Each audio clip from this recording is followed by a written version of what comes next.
Sistem kasta di India adalah salah satu struktur sosial tertua yang pernah ada di dunia. Dengan sejarah yang mencakup ribuan tahun, sistem ini berakar pada ajaran agama Hindu dan diperkuat oleh teks-teks kuno seperti Manusmriti atau Kitab Hukum-Hukum Manu. Dalam sistem ini, masyarakat dikelompokkan menjadi 4 varna atau kategori utama, yaitu Brahmana atau pendeta dan sarjana, prajurit dan penguasa, Waisya pedagang dan petani, dan Sudra pelayan dan pekerja manual. Di luar dari 4 kelompok ini, terdapat kelompok lain yang disebut sebagai untouchable atau yang tidak tersentuh, yang kemudian dikenal dengan istilah Dalit. Dalit secara harfiah berarti terinjak-injak atau tertindas, adalah istilah yang digunakan oleh komunitas ini sendiri untuk menggambarkan penderitaan dan marginalisasi mereka.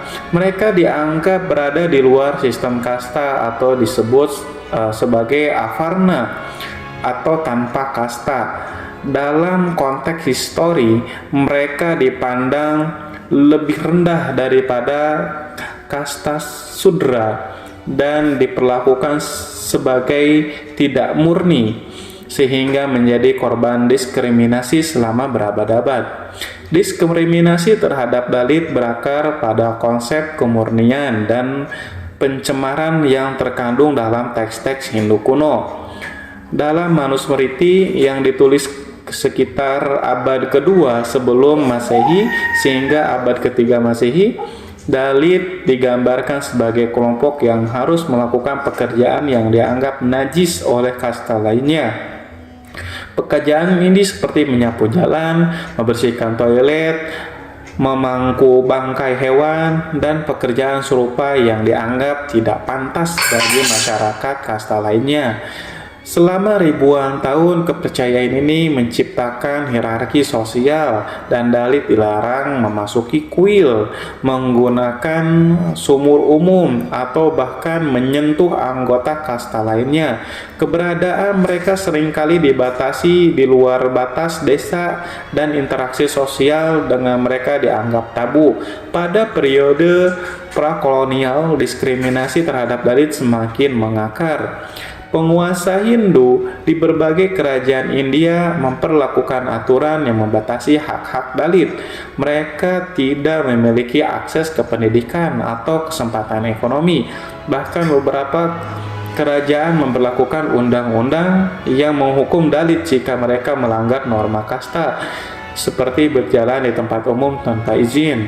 Namun diskriminasi tersebut tidak hanya sebatas pada agama Hindu. Dalam beberapa masyarakat Muslim di India, mereka Islam mengajarkan kesetaraan. Diskriminasi berbasis kasta juga ditemukan.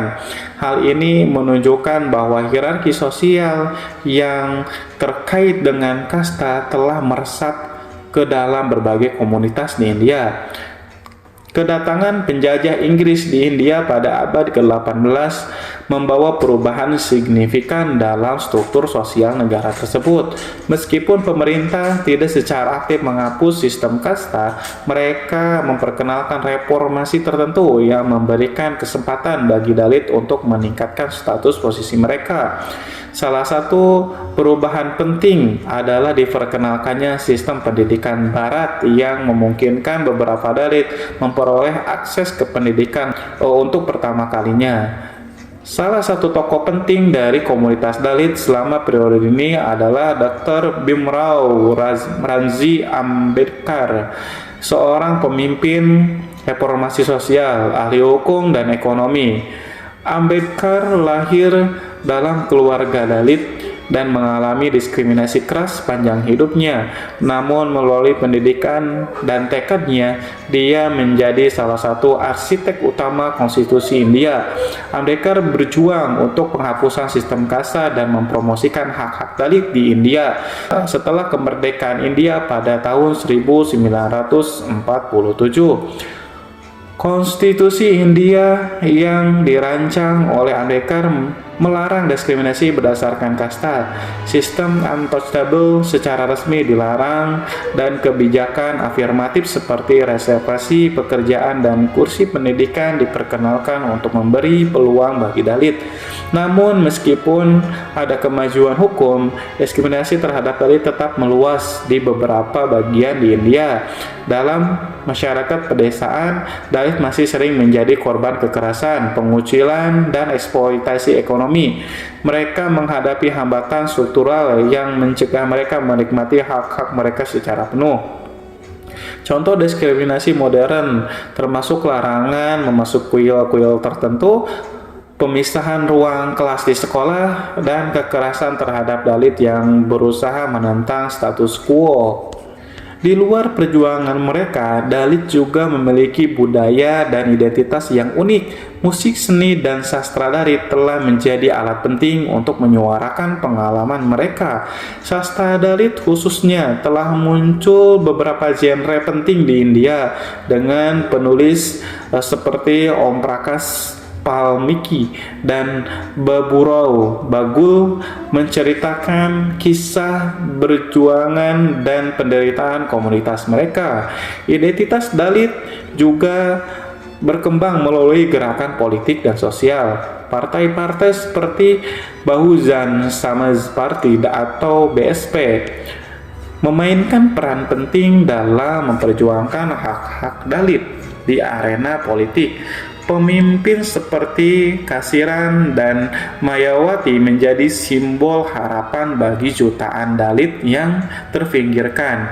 Penindasan terhadap Dalit bukan hanya bentuk diskriminasi sosial biasa, tetapi sebuah sistem yang telah dilembagakan selama berabad-abad. Sistem kasta menjadikan Dalit sasaran marginalisasi dalam semua aspek kehidupan. Agama, ekonomi, politik, pendidikan, hingga akses terhadap keadilan. Bagi Dalit, penindasan dimulai dari momen mereka dilahirkan. Di banyak daerah di pedesaan, tempat di mana sistem kasta masih dipraktikkan dengan sangat ketat, Dalit dipaksa untuk tinggal di pinggiran desa atau pemukiman yang terisolisasi dari masyarakat lainnya. Mereka dilarang berbagi sumber daya publik seperti air atau kuil dengan anggota kasta yang lebih tinggi.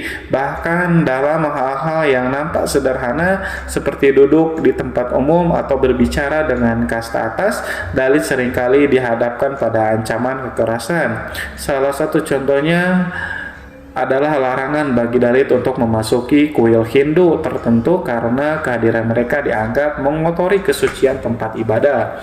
Hal ini memperkuat diskriminasi agama dan membuat mereka merasa tereliminasi dari praktek spiritual yang menjadi bagian integral masyarakat India.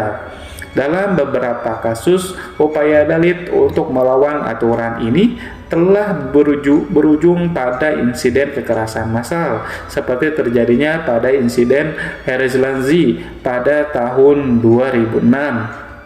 Di mana 4 anggota keluarga Dalit dibunuh secara brutal oleh massa-massa hanya karena mereka mencoba mempertahankan hak tanah mereka. Eksploitasi ekonomi terhadap Dalit adalah salah satu bentuk penindasan yang paling kejam dan paling sulit diberantas. Selama berabad-abad, Dalit dipaksa melakukan pekerjaan kasar yang dianggap tidak layak oleh kasta atas. Pekerjaan ini termasuk membersihkan kotoran manusia secara manual atau scavenging, menangani bangkai hewan, dan melakukan pekerjaan yang berhubungan dengan pemrosesan kulit atau daging. Meskipun konstitusi di Indonesia secara resmi telah melarang praktek manual scavenging, ribuan Dalit, terutama perempuan, masih melakukannya karena mereka tidak memiliki pilihan lain. Mereka seringkali dibayar sangat rendah atau bahkan tidak dibayar sama sekali. Menurut laporan Amnesty International, pekerja manual scavenging hidup dalam kondisi yang tidak manusiawi, tanpa akses ke air, kemudian sanitasi atau perawatan kesehatan yang memadai. Selain itu, banyak kasta Dalit yang terjebak dalam sistem kerja berbasis hutang atau bonded labor, di mana mereka dipaksa bekerja untuk majikan kasta atas sebagai bentuk bayaran utang yang seringkali diwariskan dari generasi ke generasi. Sistem ini telah membuat ribuan Dalit terjebak dalam siklus kemiskinan yang tidak berujung. Pendidikan adalah alat yang ampuh untuk memutus siklus penindasan, tetapi Dalit seringkali menghadapi diskriminasi bahkan di sekolah. Di banyak daerah pedesaan, anak-anak Dalit dipisahkan dari siswa kasta atas dalam ruangan kelas. Mereka seringkali dipaksa duduk di belakang ruangan, menggunakan peralatan yang berbeda, dan dilarang berinteraksi dengan siswa lain. Kasus diskriminasi di sekolah terhadap anak-anak Dalit seringkali menyebabkan mereka putus sekolah. Menurut data pemerintahan India, tingkat melek huruf di kalangan Dalit masih jauh lebih rendah dibandingkan dengan kasta yang lainnya. Hal ini membuat mereka sulit mendapatkan pekerjaan yang lebih baik, sehingga memperkuat lingkaran kemiskinan dan marginalisasi. Kekerasan terhadap Dalit adalah fenomena yang meluas dan seringkali dilakukan dengan impunitas. Kekerasan ini mencakup berbagai bentuk, mulai dari pelecehan seksual terhadap perempuan Dalit hingga pembunuhan massal. Salah satu bentuk kekerasan yang paling mencolok adalah pembunuhan kehormatan, di mana Dalit sering menikah dengan anggota kasta atas, seringkali dibunuh oleh keluarga atau komunitas pasangannya. Statistik dari National Crime Record Bureau atau NCRB India menunjukkan bahwa ribuan kasus kekerasan terhadap Dalit dilaporkan setiap tahun, tetapi banyak kasus yang tidak pernah sampai ke pengadilan.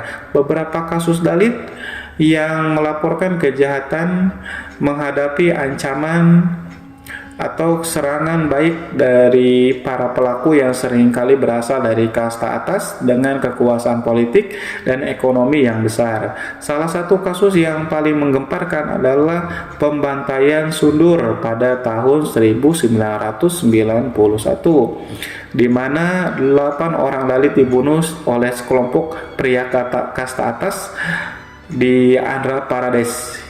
Insiden ini menunjukkan bagaimana kekerasan terhadap Dalit seringkali dilakukan secara kolektif oleh komunitas kasta atas sebagai bentuk intimidasi untuk memastikan Dalit tetap tunduk pada status quo. Perempuan Dalit menghadapi diskriminasi ganda sebagai anggota kasta Dalit dan sebagai perempuan dalam masyarakat patriarkal. Mereka seringkali menjadi korban pelecehan seksual, pemerkosaan, dan eksploitasi di tempat kerja. Menurut data Human Rights Watch, perempuan Dalit adalah salah satu kelompok yang paling rentan terhadap kekerasan seksual di India, dengan banyak kasus yang tidak pernah dilaporkan karena takut akan stigma sosial atau pembalasan dari pelaku. Contoh tragis adalah kasus pemerkosaan Hathras pada tahun 2020, di mana seorang perempuan Dalit berusia 19 tahun diperkosa oleh 4 pria kasta atas di Uttar Pradesh.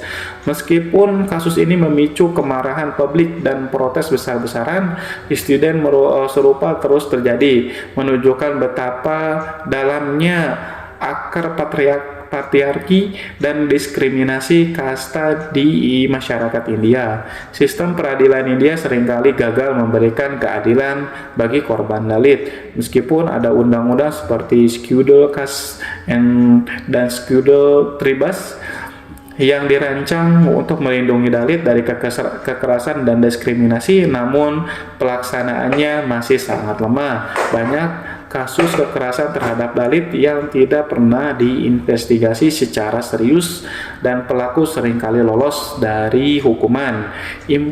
Impunitas ini sebagai besar disebabkan oleh bias sistemik dalam lembaga penegak hukum, di mana banyak petugas polisi berasal dari kasta atas dan cenderung memihak pelaku kejahatan. Selain itu, tekanan politik dan sosial dari komunitas kasta atas sering kali menghalangi proses hukum yang adil.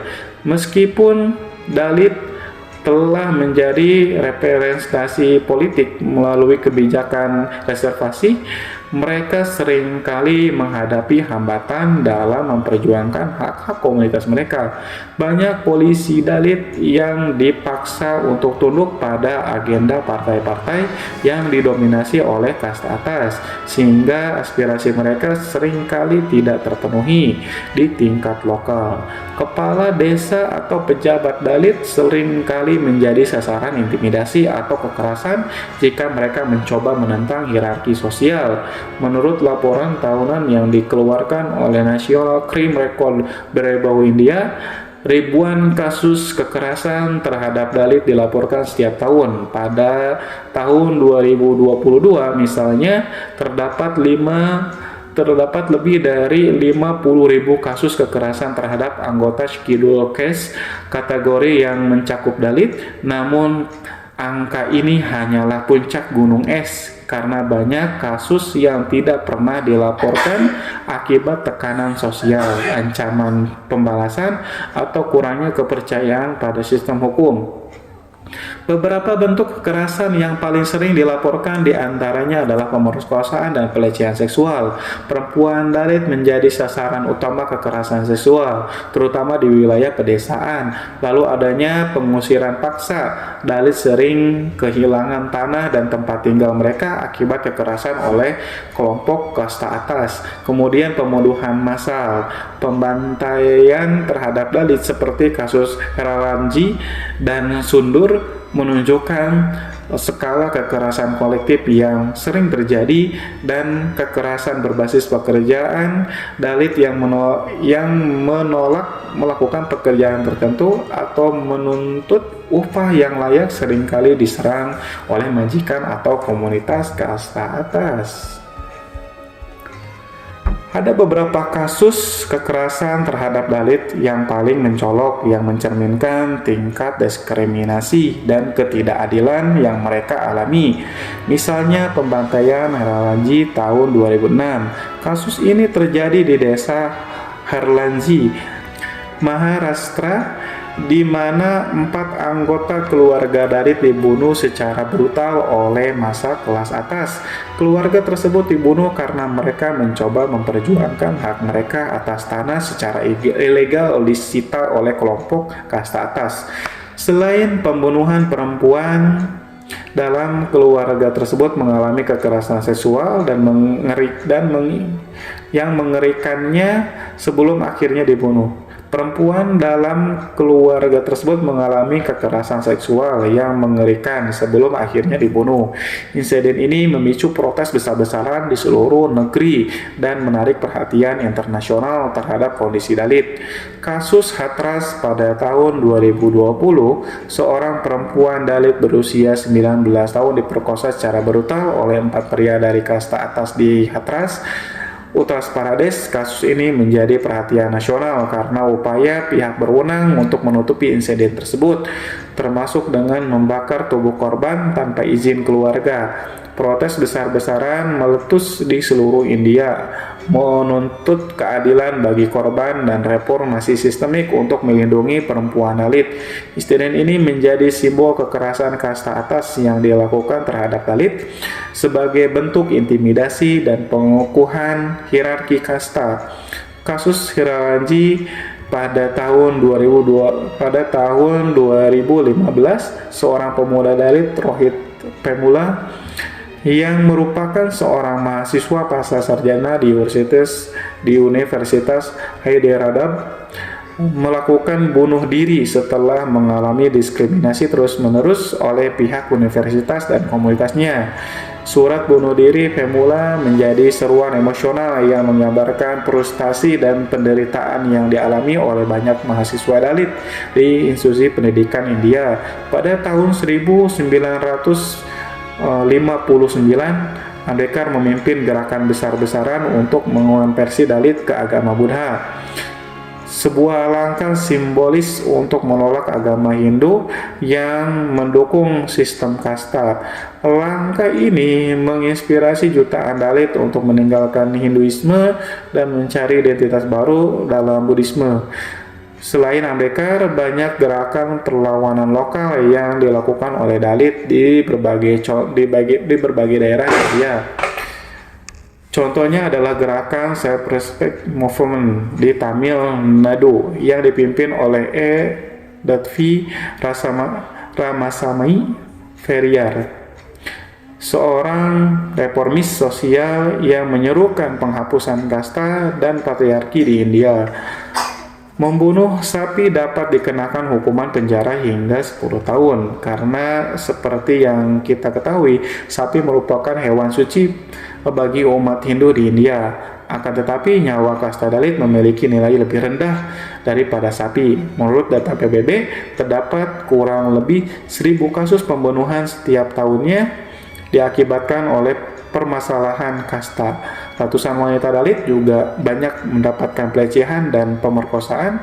Sebenarnya di tahun 2011, Mahkamah Agung India telah menetapkan hukum mati bagi orang-orang yang membunuh dengan alasan kasta. Namun tampaknya ketetapan tersebut hanyalah angin lalu bagi masyarakat. Bentuk diskriminasi lainnya adalah bagi kaum Dalit ketika mereka berjalan harus mengikat dahan pohon di pinggang mereka. Fungsinya untuk menghapus jejak kotor mereka.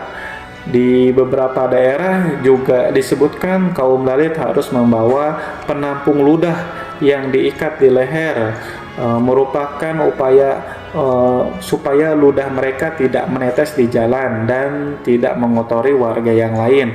Banyak dari kaum lain juga tidak memiliki tempat tinggal yang layak, dan banyak juga mereka yang hidup di trotoar jalan dengan mendirikan tenda. Di India ada sebuah tradisi yang sangat aneh yang dikenal sebagai Madesnana.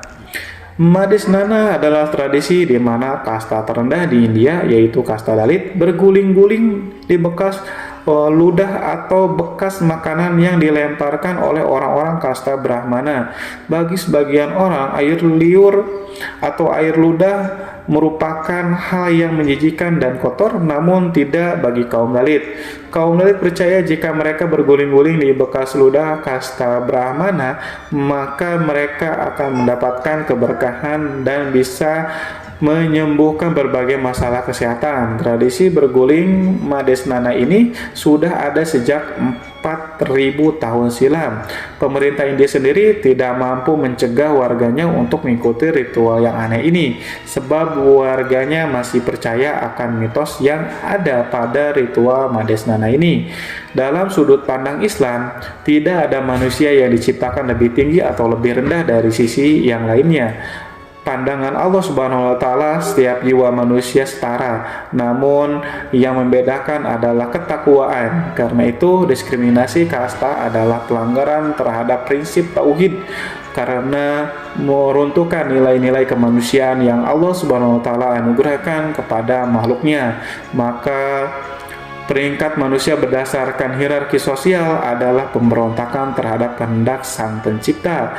Islam mengajarkan bahwa dunia ini adalah ujian, dan manusia yang diberikan kelebihan harus melindungi, bukan menindas mereka yang lemah. Wallahu a'lam bishawab. Semoga kisah ini bermanfaat. Lebih dan kurangnya mohon dimaafkan. Yang benar datangnya dari Allah Subhanahu wa Ta'ala, hilaf atau keliru itu datangnya dari saya pribadi sebagai manusia biasa. Sampai bertemu di kisah-kisah seru yang penuh makna selanjutnya. Saya akhiri. Wassalamualaikum warahmatullahi wabarakatuh.